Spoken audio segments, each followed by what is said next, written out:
Hey everybody, welcome back to the Print 3D channel. Today is March 18th and that means day 77 of the 3DP 365 project. And on today's episode we printed out this spiral vase.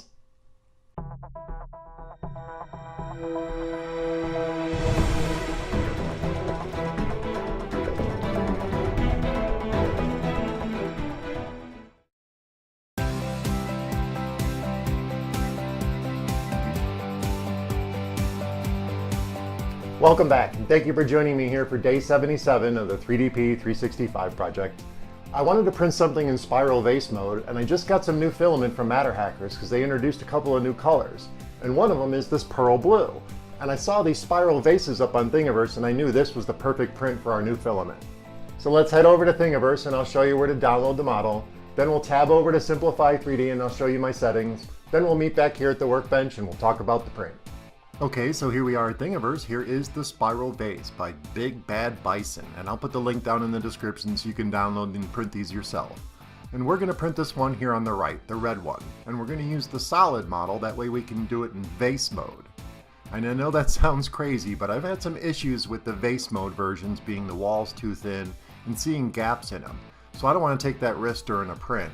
So I'm going to use the solid version, and we're going to set up our settings in Simplify 3D to do vase mode. So let's tab over to Simplify 3D and I'll show you what I did.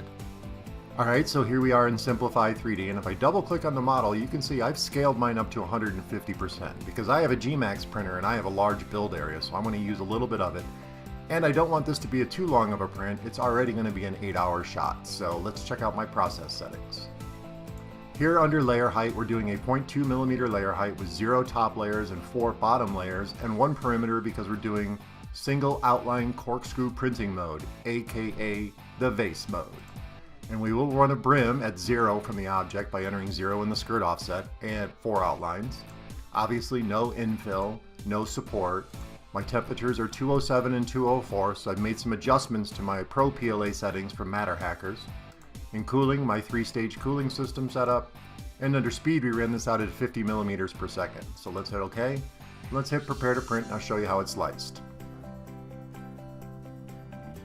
Alright, so there's our sliced model, and again we are running this out in vase mode, so this will be a really cool print. So let's print this through so you can see it.